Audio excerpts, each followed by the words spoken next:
I'm going to start with the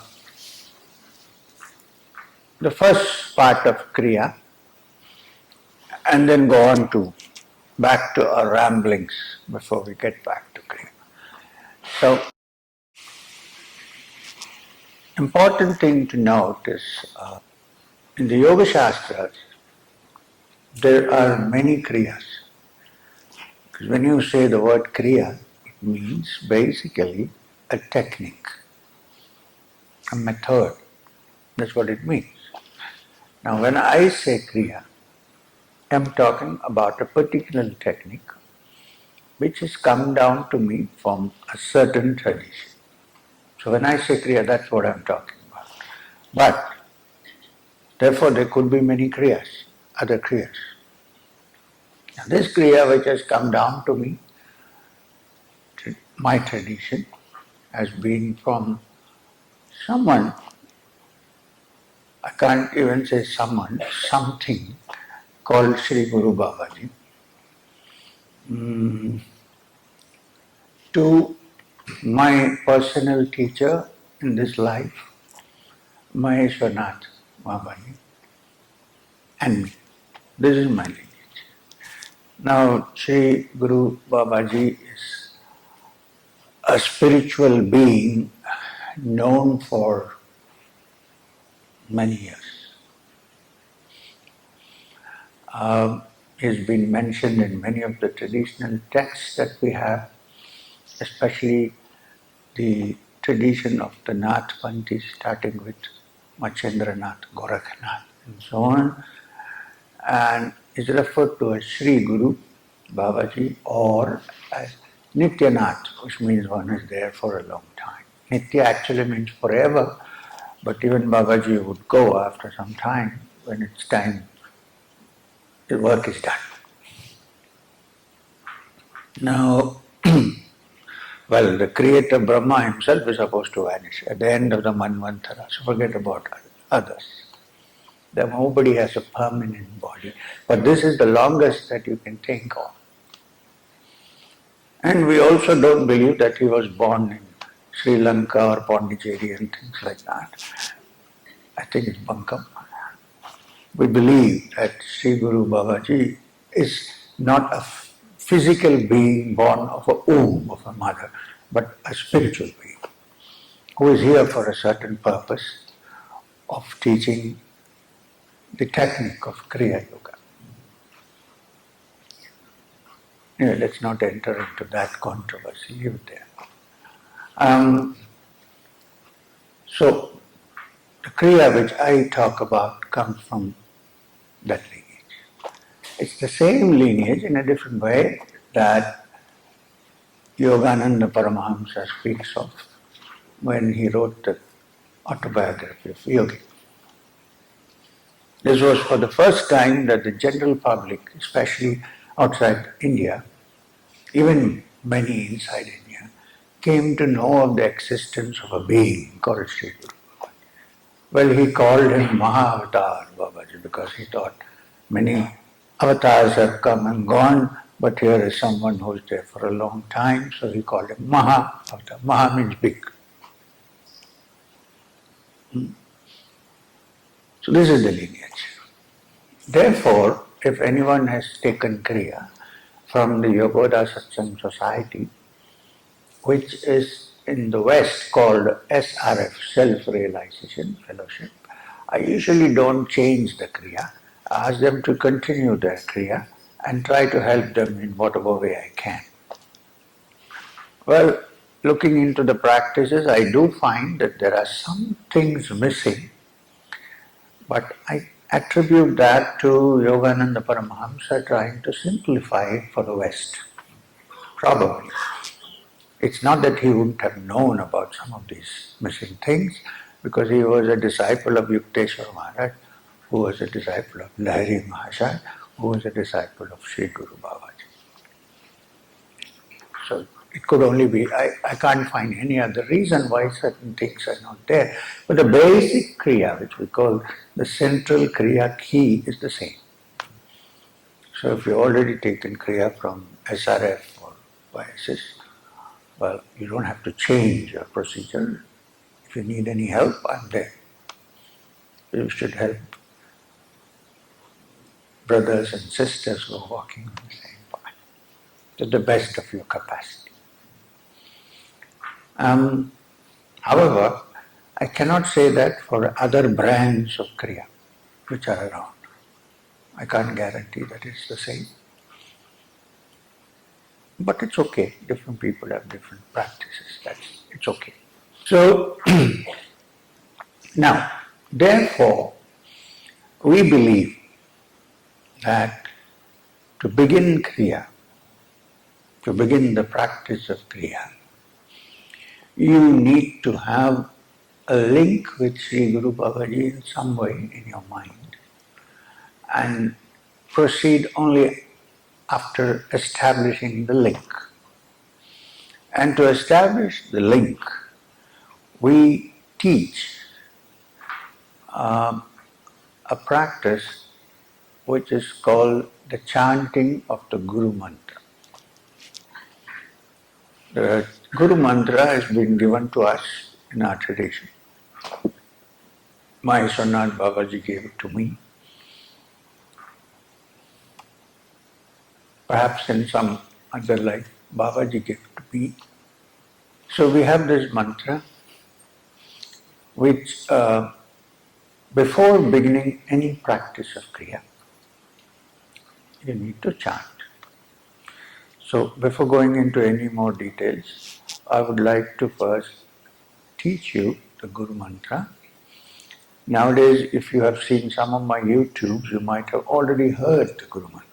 There was a time when I used to keep the practice of Kriya and the Guru Mantra very, very secret and confidential.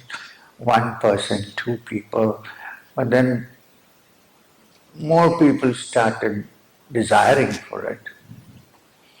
And therefore I got the order from somewhere, from the Governor General, that you can now give it a little more freely.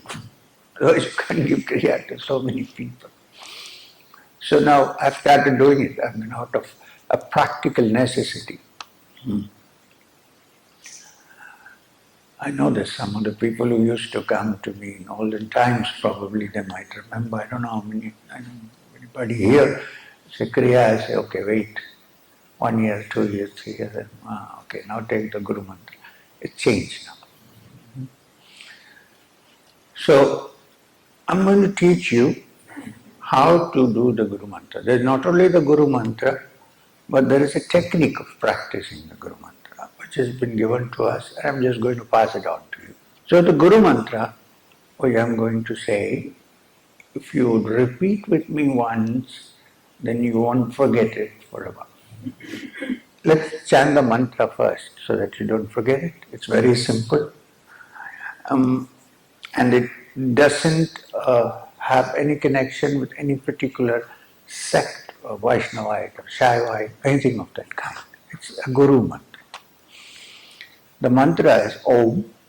Say that. Om. Hreem. Hreem meaning, suppose I write in English, H-R-E-E-M. Hreem. Not cream, not shreem. Hreem. So, Om, Hreem, Shri, Gurubhyo, Namaha. That's it. It's very simple. Om, Hreem, Shri, Gurubhyo, Namaha. This is the mantra. Now, how do we do it? Not enough if you just chant it, but how do we do it? The technique taught to me, I'm teaching, sharing with you. Don't do anything right now, just listen to me and then we'll practice it. This link has to be established before you start the practice of Kriya. So include this also as Kriya, part of Kriya. First you visualize a beautiful white lotus in your Anahat, heart center. The heart center here, which the yogis call Anahat, the center of unstuck sound. Normally when you make sound, you need to strike two objects together. When you say anahat, which means sound that comes without striking together, almost sounds like clapping with one hand. But in the physical world, there is no such thing. You have to have two hands. So it's a sound that occurs inside.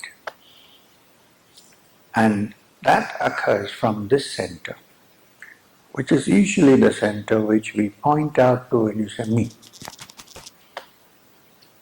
You say, leave it to me. I don't say, leave it to me. Or leave it to me. Leave it to me. I'm there. Even the gorilla, after defeating an opponent, hits the chest. He doesn't hit the head. So the anahat is the heart center. We call it the heart. Heart meaning the core of the matter. Of course, there is the sahasrara and so on. We'll come to that.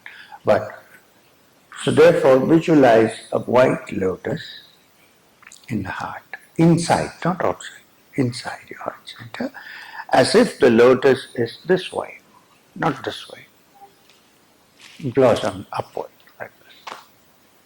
On the top of the lotus, visualize a pair of padukas. I don't know if everybody knows what padukas are. India, yes, people know what padukas. It's simply the footwear that saints, sadhus wear. It's called paduka. Pada is the foot, and padukas is that we wear for the pada. So you might have seen some traditional sadhus wearing wooden sandals walking around.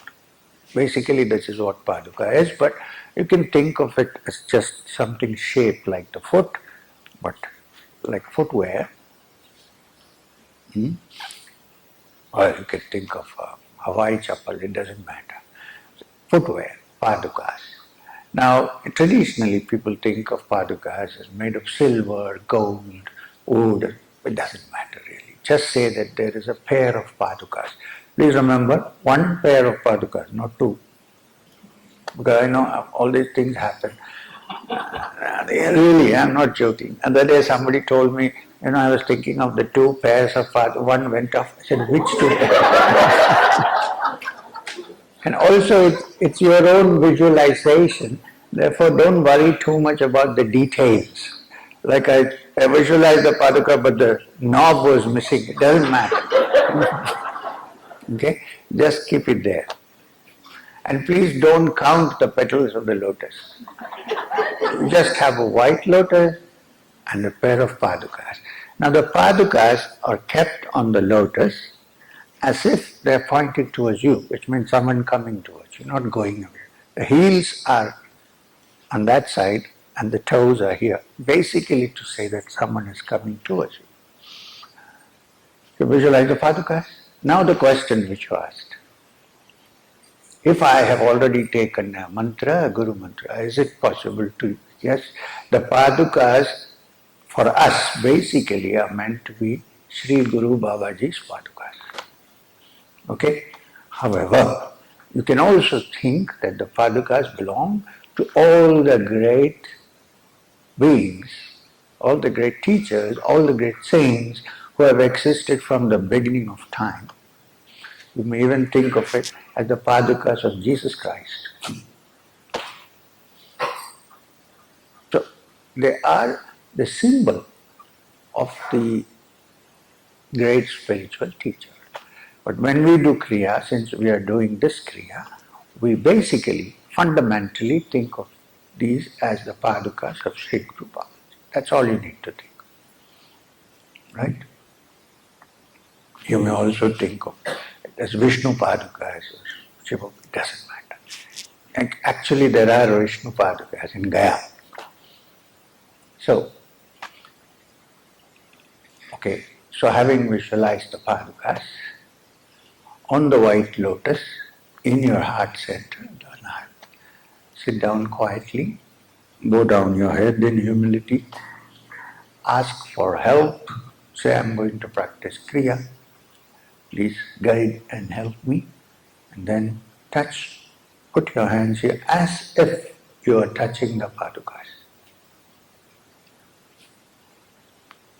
And then, with your closed eyes, chant the mantra, Om Hrim Shri Gurubhyo Namaha.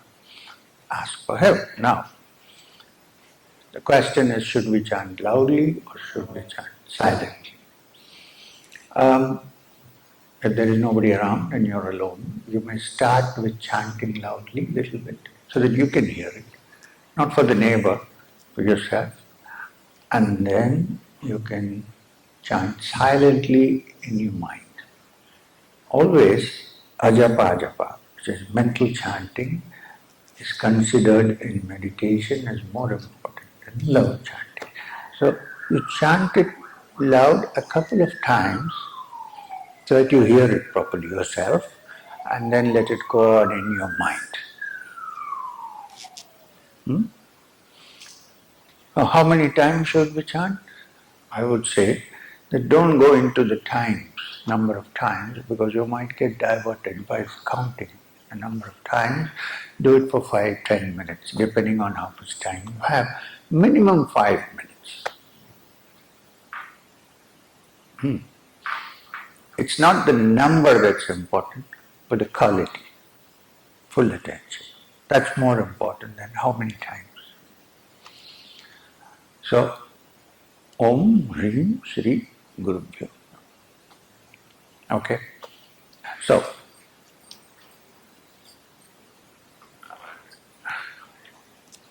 you can start.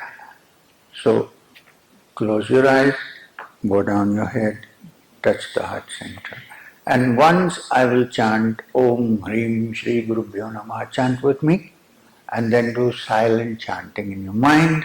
And when you're ready to open your eyes, I will clap. Or say Hari Om, that's one of these. Okay? So, close your eyes. Chant once with me and then chant silently in your heart. Visualize first. Visualize. Get the lotus there. Put the padukas there. Close your eyes. Bend your head. Touch your chest. That much. Now, Om Hri Shri Gurubhyo Namaha. Start.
Hari Om Tat Sat.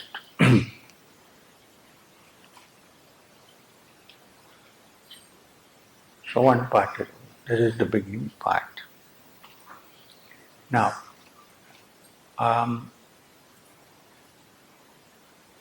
while this is meant to begin the Kriya, it's also a link to Sri Guru Babaji, and therefore, even under ordinary circumstances, we are human beings with all kinds of problems. So if you're faced with an emergency where you really need some help, there's no harm in touching the heart and asking for help and chant the mantra a few times. This is not what it is meant for. Basically, it's meant for spiritual practice, but you may also, if necessary, like you need to give a few goodies along with the serious things. So, got the mantra clear? Any doubt?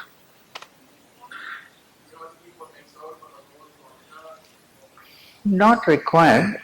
The head down is basically to show your humility. It's not a posture. You can also sit straight, no harm.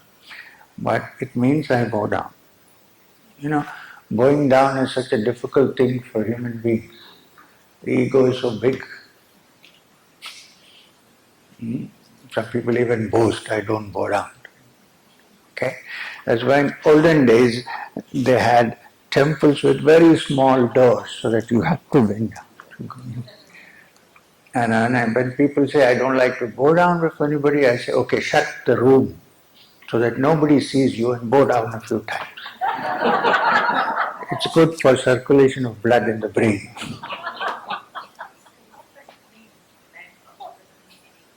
Oh, in English. It means Om. Now, I won't dare to go into Om right now. But Om, because we need the whole Satsang for Om. At some point we'll discuss it, of course. Now, Om is the pranava. It means the first sound that is added to a mantra, which gives energy to the sound. So let's stay there at the moment. Om. Hrim. Hrim is the sound which is called a bija akshara, which means the seed sound that is meant to awaken the energy in us, which is usually in feminine form. People call it by various names, Shakti, Parashakti, Kundalini. I'm trying to keep the Kundalini word minimum because now in $6,000 you can raise your Kundalini in 1 minute. So this is why I'm keeping it out. So this feminine energy, which is in every human being, which is supposed to rest in the Muladhara, which is the lowest center, not lowest in the like highest and lowest, but in the lower center, at the end of the spine. The Bijakshara, the sound that awakens it, is Hri. There are other sounds also, but Hri.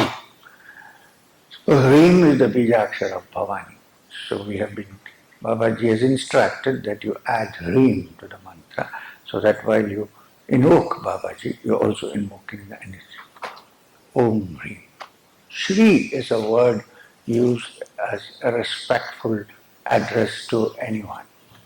Shri M. Meaning Shri mad. Shri.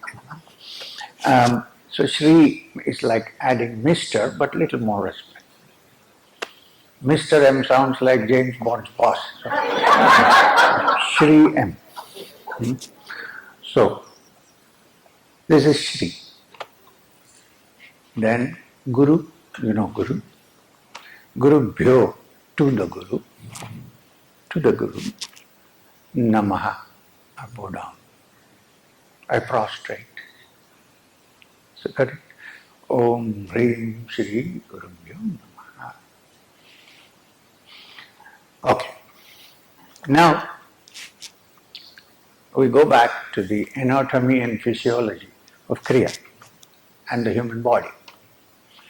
According to the science of Kriya, I'm deliberately calling it a science, not an art.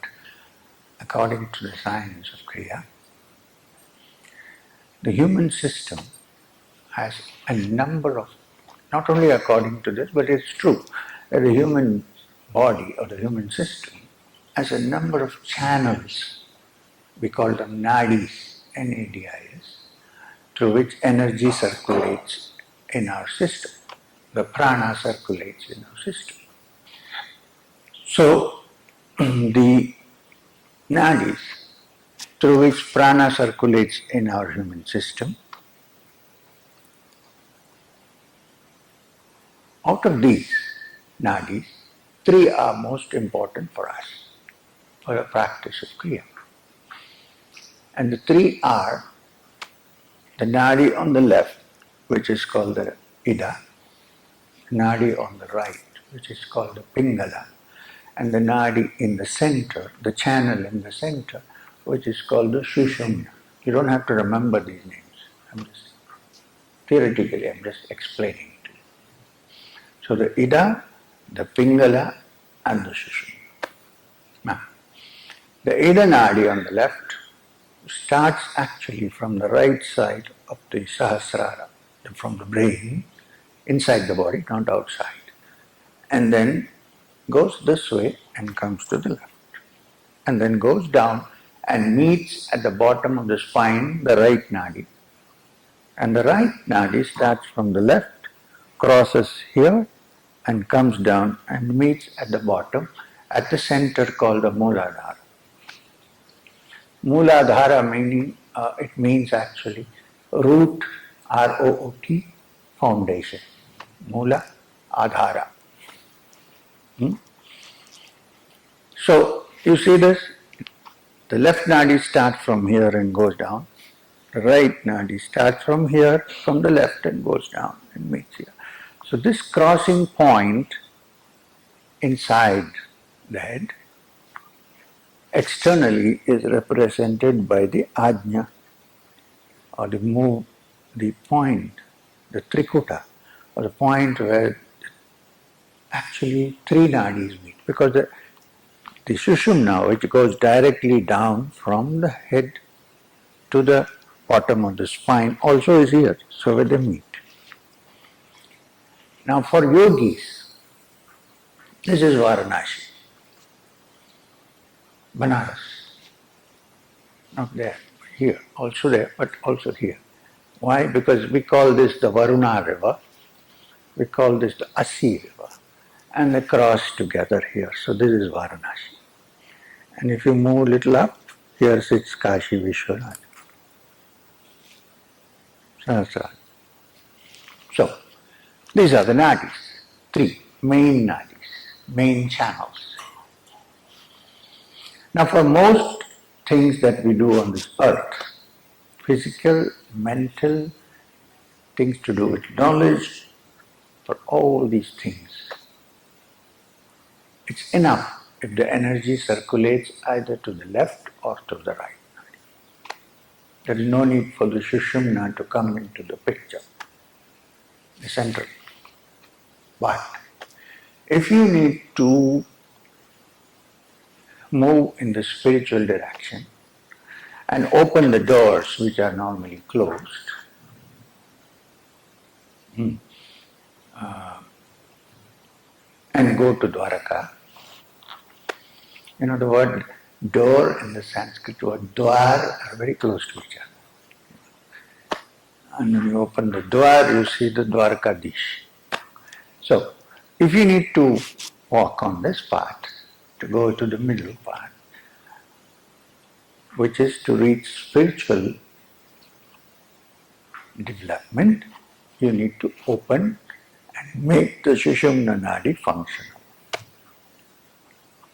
For all other purposes, the left and the right, Ida and Pingala, are good enough. Even to learn quantum physics, you need only the energy functioning.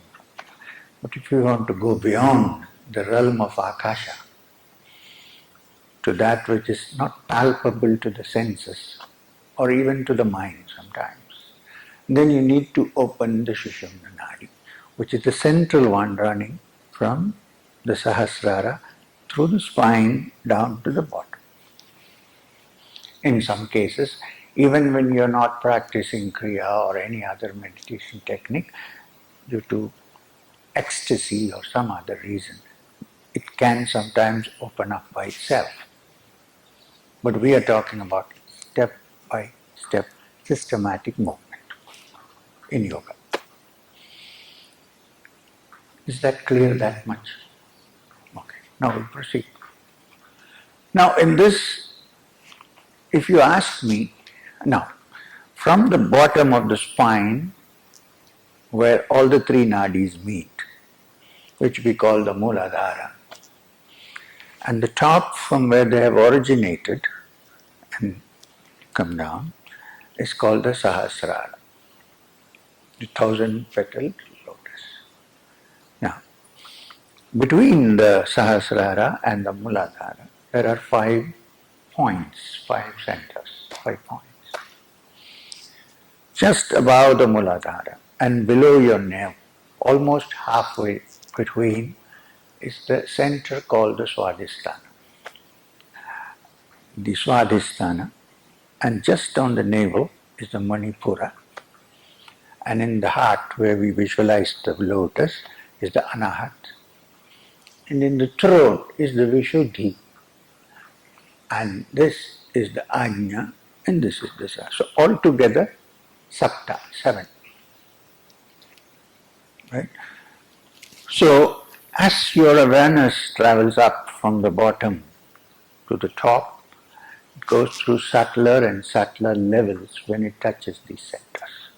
If you ask me, are these centers visible if you dissect a cadaver?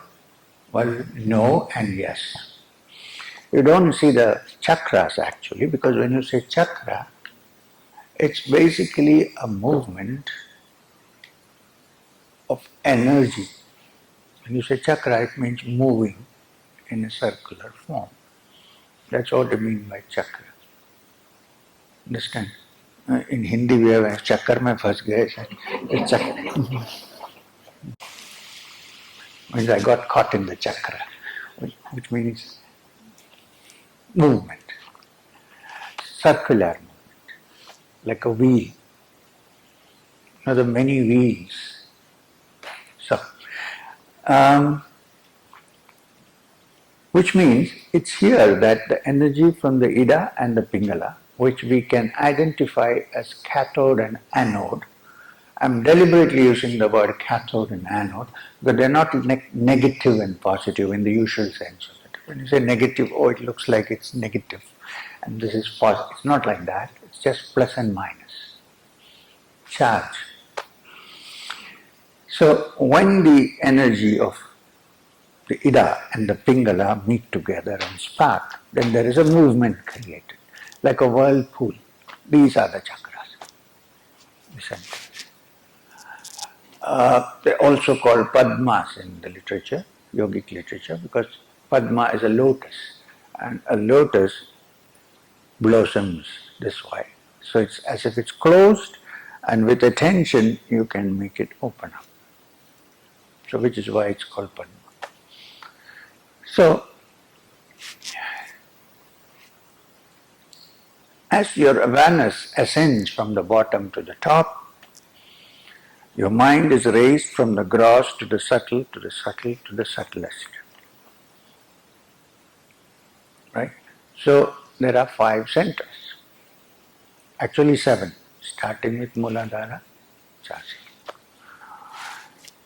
Now the whole point is the energy, the creative energy in all of us, man or woman, sleeps at the bottom of the spine, coiled up. The practice of Kriya and also other forms of yoga is meant to awaken this sleeping energy, because it's not necessary for our day-to-day activities, which is why it sleeps.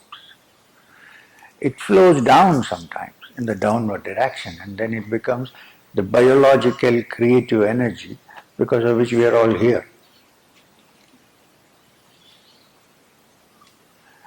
And it's also accompanied by enjoyment, because ecstasy is part of this energy. When the lower ecstasy happens, human beings are created.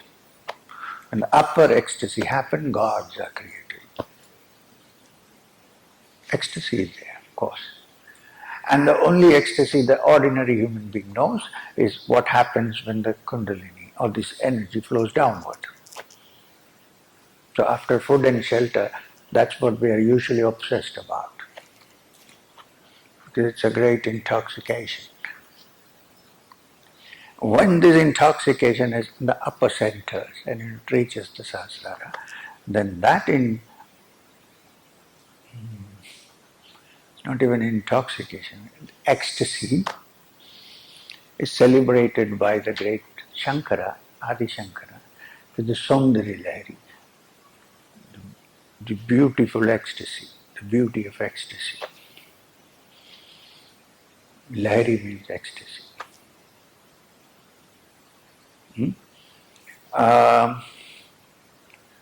There's another word for ecstasy which is usually used when in sex. What is it? I forgot. Orgasm. So, just as there is a lower orgasm when a new being is created, there is a higher orgasm when the divine being is created out of this gross body. And that is 1,000 times more than the physical that one normally experiences. And therefore, when the yogi touches that, he is no more interested. He's not missing anything actually. He's giving up the trinkets for the treasure trove. If he's a true yogi. So, the whole of Kriya is to arouse this sleeping energy, let it go from center, subtler center to subtler center, until it reaches the Sahasrara, where it comes in contact, where the goddess comes in contact with Shiva, and they are together in ecstasy. So then the human being is no longer, even though he has a physical body, simply just a human being, but much more than that. And the good news is that we all have the potential for that. Not only me, everybody has the potential. You need to just prod the sleeping energy a little bit. Kriya is part of doing that. So, just keep in mind that even though you can't see the centers, which are called chakras in the anatomy hall, you can still see the plexuses. If you look at the nervous system, you will see the ganglionic chain, the right and the left vagus nerves, and the ganglionic chain starting from here and going down.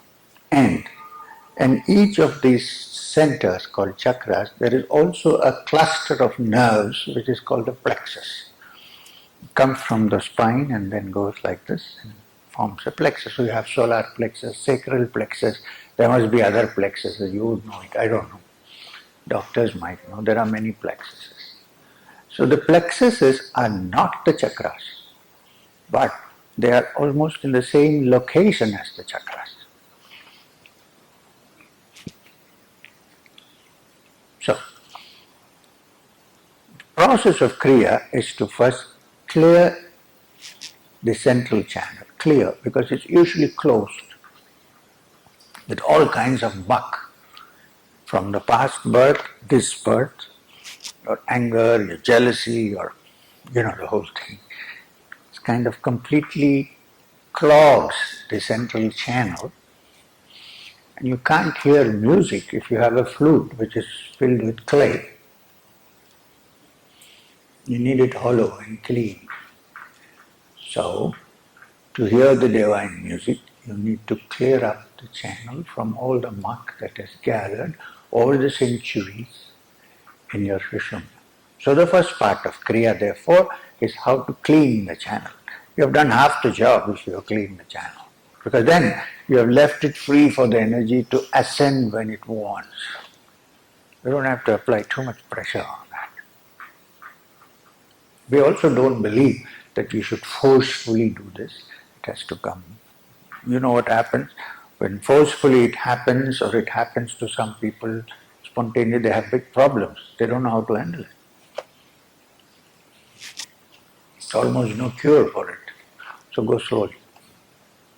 Clear up the channels first before you start anything else. So this is the first part of Kriya. And once the channels are clear, to take it out is the second part.